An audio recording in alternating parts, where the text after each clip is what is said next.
This is ABC 12 News, First at 4.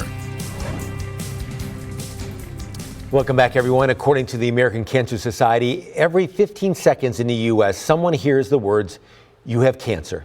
And 1 in 3 people will be diagnosed with cancer in their lifetime. February is National Cancer Prevention Month, and today on First at 4 Focus, we welcome Dr. James Grant, Executive Vice President and Chief Medical Officer at Blue Cross Blue Shield of Michigan. Thanks so much for joining us, Dr. Grant. Appreciate it. Hey, thanks for having me, Terry. So there's no sure way to prevent cancer, but what are some things we can do to minimize our risk of getting cancer? Well, Terry, we're going to go with the one that I think everyone would say first. Avoid tobacco. Smoking alone causes about 30% of our cancer deaths. And it's not just, you think smoking lung cancer, but it's also lung cancer, bladder cancer, pancreatic cancer, esophageal cancer, many of the head and neck cancers, cervical cancer. And these are all lethal cancers. And the last thing, obviously, is avoid secondhand smoke. Yeah.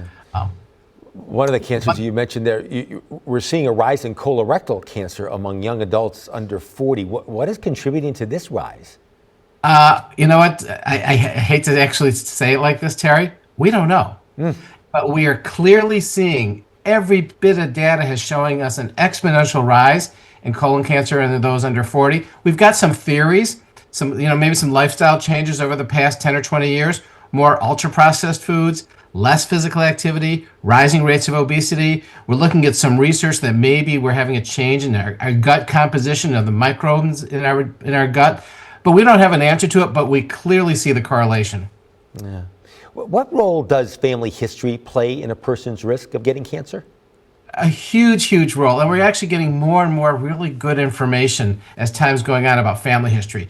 You've probably heard of the BRCA gene, BRCA. Yeah. We have BRCA1 and BRCA2 now. And those have tremendous clear correlations with breast cancer, ovarian cancer, pancreatic cancer, and prostate cancer. So the research is just at its infancy, but it's amazing the work that we're doing already. Yeah. Are there any other tests available that can determine a person's risk for getting cancer?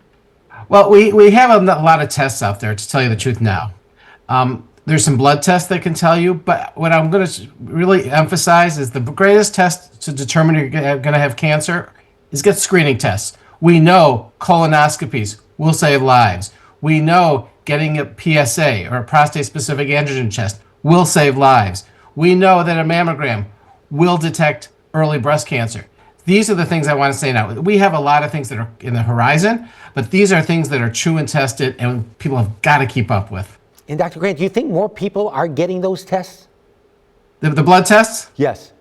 Yeah, we know more and more people are getting them. We don't know what we're going to do with the information now. What I continue to remind people, though, you can get a blood test and it can say you're not going to get this cancer or you may get that cancer, but it doesn't replace the diagnostic screenings that we know already. So we can get them, we can sort of look for things, we can investigate it.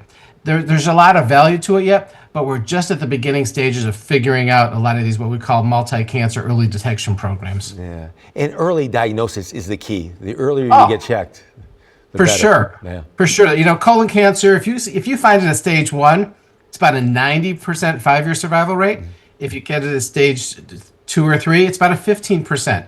Breast cancer, if it's localized in the beginning, 99% 5-year survival rate. Metastatic, 30% 5-year survival rate.